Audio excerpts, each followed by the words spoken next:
Good Wednesday morning, everyone.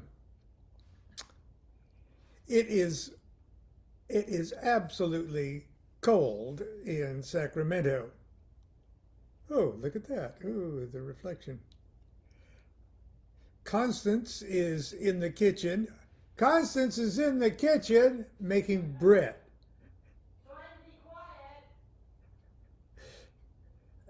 And in between making bread and trying to keep our house warm with the oven, she's hanging out clothes on the laundry line. Now, it doesn't get any more domestic than that.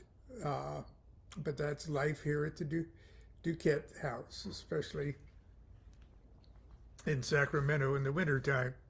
Anyway, the, the Latin word for bread is pan, and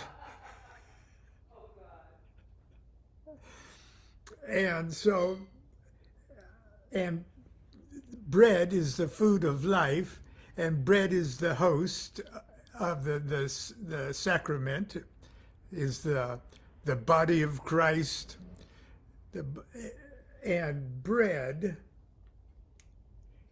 and pan is what we're going to talk about this morning. And this is my Pantacle, actually.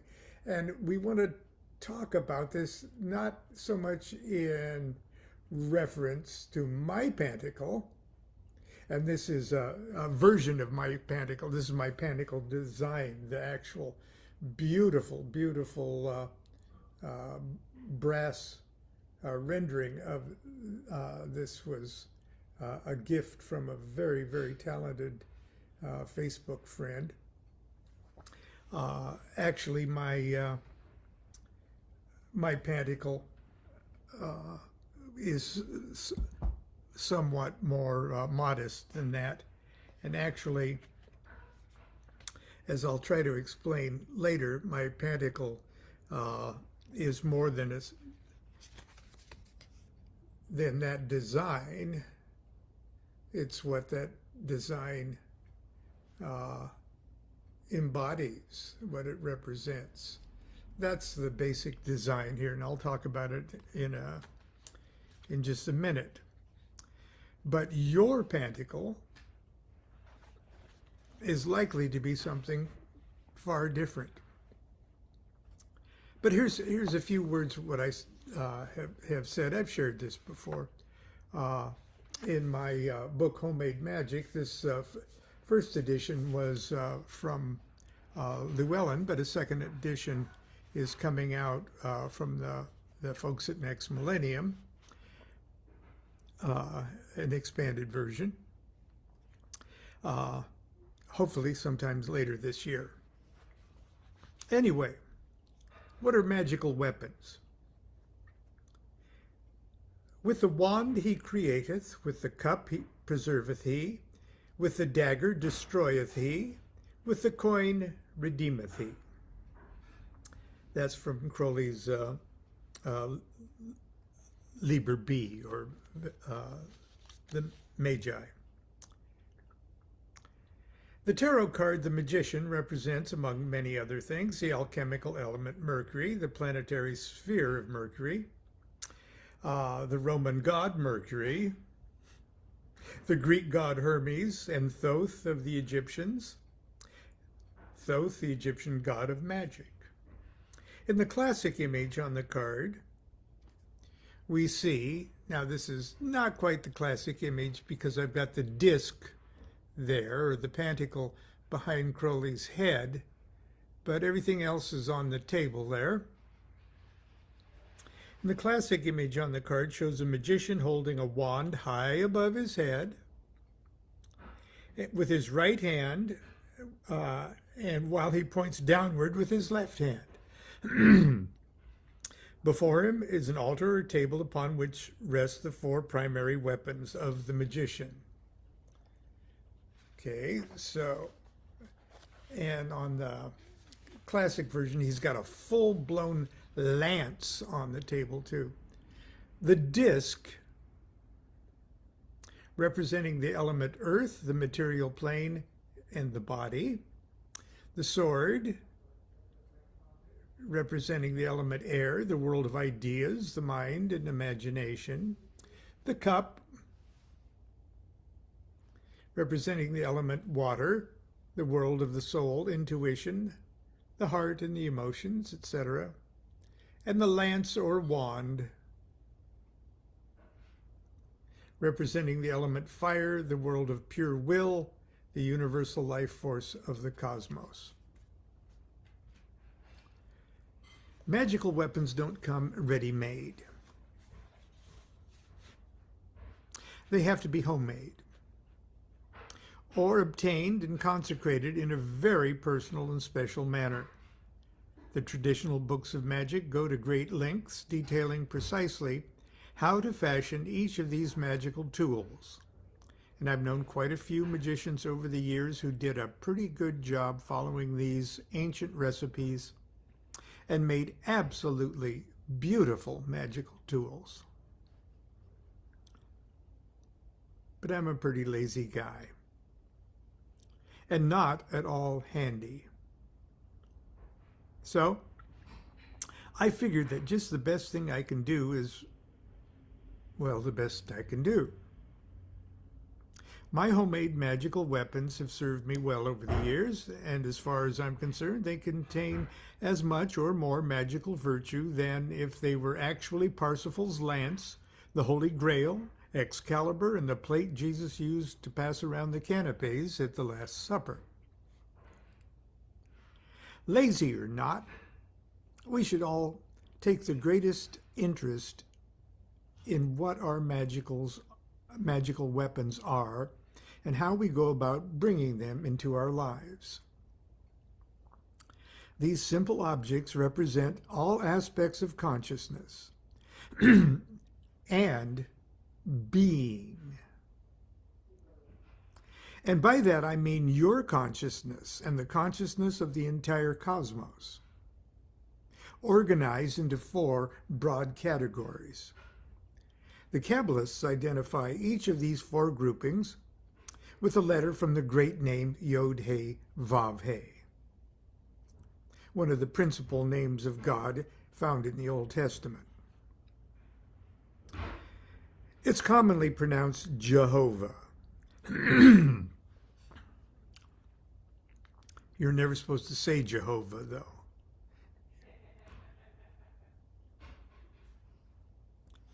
Because Jehovah is a word you don't say. It's forbidden to say Jehovah. Jehovah is one of those words, like Jehovah, that you just don't say Jehovah.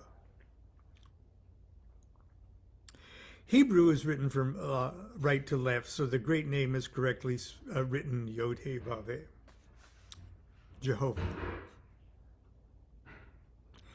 I'm not going to delve deeply into Kabbalistic matters in this book, but I do want you to remember that according to tradition, these 4 broad categories include the magician's will, Yod, heart, He, mind, Vav, and body, He. And that these 4 tools or weapons of the magician represent these aspects of the magician's own being. They are solid, tangible, objective articles. Objects you can touch, pick up, wave about. You can lick them if you want. But they represent, I digress, but they represent intangible but very real, inward, subjective forces, powers, and principles. Things most people can't even identify, let alone touch with their hands and fingers. According to Kabbalistic tradition, humans are made in the image of deity, and therefore the human soul is the miniature or microcosmic reflection of the divine or macrocosmic world. Both the microcosm and the macrocosm are divided into 4 categories. 4 macrocosmic worlds that are reflected in the 4 microcosmic parts of the human soul. The concept of these magical worlds and parts of the soul are neatly wrapped up into 4 little bundles and turned into actual objects that are the 4 weapons of the magician. Yod, the wand. In the macrocosm, Yod is Godhead itself. In the microcosm, Yod is the essence of the universal life force within each of us. Yod's magical weapon is the wand. No matter what material object you eventually use for your wand, you must have a spiritual connection to it. It must be as magically precise to you as if it had been personally placed in your hand by the Supreme Being itself. Hay, the cup. In the macrocosm, Hay is the archangelic world of titanic fundamental forces of nature. In the microcosmic world, Hay is the transcendent soul intuition within each of us. Hay's magical weapon is the cup. No matter what material object you eventually use for your cup, you must have a spiritual connection to it. It must be as magically precious to you as if it had been personally placed in your heart by a loving and breathtakingly beautiful archangel. Vav, the sword. In the macrocosm, Vav is the angelic world of specific mechanical operations in nature. In the microcosm, Vav is our intellectual and reasoning processes. Vav's magical weapon is the sword or dagger. And again, no matter what the material object you eventually use for your sword or dagger, you must have a spiritual connection to it. It must be as magically precious to you as if it had been personally placed in your hand by a brilliant, beautiful, and fierce angel. Finally, Hay, and this is what we're going to talk about a little today. Hay, the disc or pantacle. And that's Pantacle, not pentacle. Okay, a pentacle is a 5-pointed thing. A pantacle is an object representing all. Pan means all, everything, the whole ball of wax. Pantacle. Okay. In the macrocosm, the final Hay is the material universe itself. Matter and energy is manifested in space-time dimension as we perceive as reality. In the microcosm, the final Hay includes our physical bodies. The final Hay's magical weapon is the disc or pantacle. No matter what material object you eventually use for your disc, you must have a spiritual connection to it. It must be as magically precious to you as if it had been personally placed in your hand by your own mother and father, idealized to perfection, of course. And how appropriate it is that we hear you kneading your bread. It's kneading you. Yeah. She's working on the pan in there, making our hosts, which we will consume Eucharistically, I'm sure. Don't worry about us, dear. Don't worry. Okay. All right. The magical disc.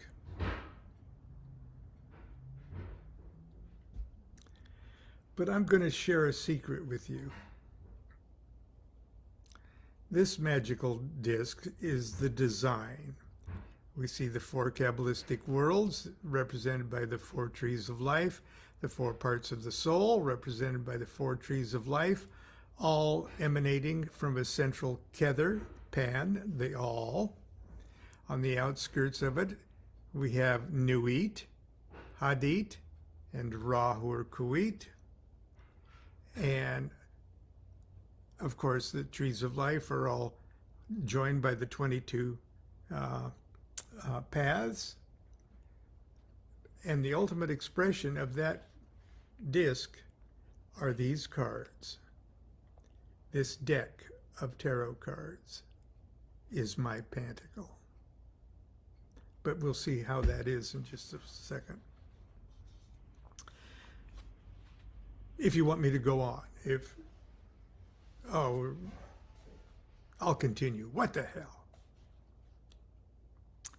The magic disc or Pantacle. Learn first, O thou who aspirest into our holy order, that equilibrium is the basis of the work. If thou hast not a sure foundation, whereon wilt thou stand to direct the forces of nature?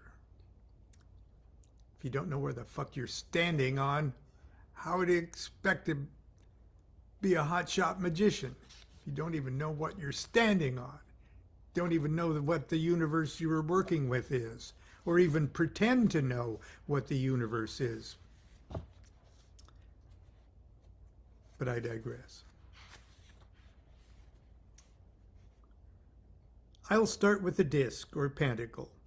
It represents the lowest rung on the ladder of consciousness and is the first magical weapon the magician creates in the opening act of his or her magical drama. It represents the magician's perceived understanding of his or her immediate environment. It's the blueprint of the magician's home. It is position, the place the magician first pretends to be at the beginning of the waking up process. It is the firm foundation upon which we must stand to direct the forces of nature. Just as our magical motto expresses who you are pretending to be, the disc expresses where you are pretending to be and where you are intending to go. The disc is your map. But it's a map you must draw yourself. To start, you have to ask yourself, where do I think I am? Sorry to say, but it's impossible for you to know exactly where you are in the universe. Think about it. You're sitting somewhere reading this book. You probably don't even know precisely which way is east. And even if you do know, what is east anyway? You're not exactly standing still. You're clinging to the surface of a sphere that is spinning over 1,000 miles an hour, all the while you and the whole Earth are being hurled at an unthinkable and variable speed around a star 93 million miles away, which, along with you and me and the whole solar system, is being dragged around some inscrutable center of our galaxy. Add to that the fact that the entire cosmos is expanding at an enormous speed away from an incomprehensible pre-existent singularity. Know where you are? Fat chance. You have absolutely no idea where you are in the universe. Can you really be expected to know where your pretend self is positioned in the cosmos? The answer is simple. No, you can't. But you got to start somewhere. And to do that, we have to first pretend we know where we are. This is why neophytes of the mysteries learn and regularly practice meditations and ceremonies like the rituals of the pentagram and the hexagram. that require us to presume that we are operating in a set position somewhere in the cosmos. The pentagram rituals oblige us to move about as if we were positioned on the surface of the earth, an apparently flat earth, in the center of a circle demarcated by the 4 directions, north, south, east, and west. The pentagram rituals require the magician to become master of the local terrestrial microcosmic environment. Hexagram rituals, on the other hand, work in a bigger world of the macrocosm and force the magician to expand his or her consciousness to encompass a larger universe, literally placing the magician as the sun surrounded by the belt of the zodiac. Both points of view are, of course, woefully inaccurate. But because we have to start somewhere, we put our pretend self in these pretend locations. I learned these rituals very early in my magical career because I was instructed by my teacher to do so. I really didn't know why I was practicing them. Only years later did it dawn on me what these exercises were doing to my consciousness and my sense of position in the universe. Think about it. When you visit a huge and crowded shopping mall, don't you always feel better when you find your location on the big "You Are Here" map? The tiny arrow points to a position on the map. Of course, you're not actually on that little arrow, okay? But by mentally projecting yourself there, you become armed with a degree of knowledge and understanding that enables you to find your way around the mall. It also gives you an idea of your position and size in relationship to individual stores and the immensity of the mall. As a magical weapon, the element of earth, the disc, is your body, and spiritual food, bread, that sustains the body. It is a solid foundation upon which you will build your temple. It is also your "You Are Here" map.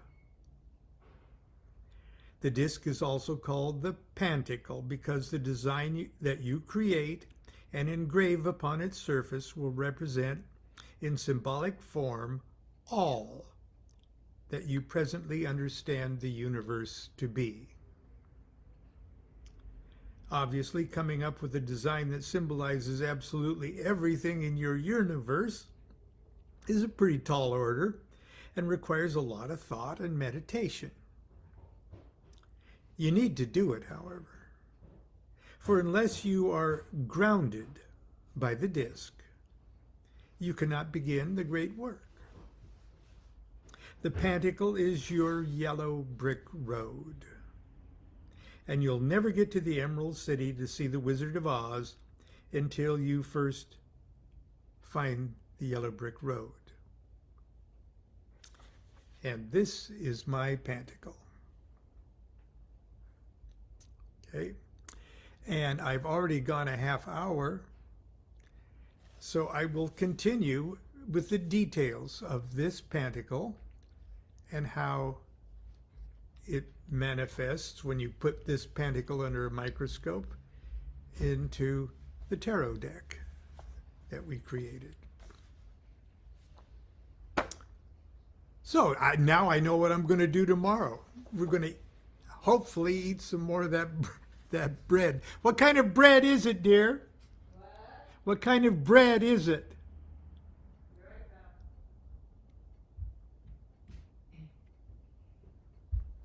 What kind of bread are you making?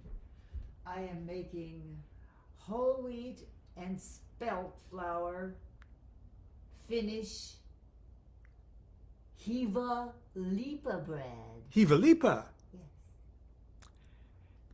Sounds like a magical word. Abrahadabra, Hiva Lipa. That we hope. I'll report back tomorrow on the Hiva Lipa. Until tomorrow, continue to be good to yourself and be good to each other. Do what thou wilt shall be the whole of the law. Love is the law. Love under will.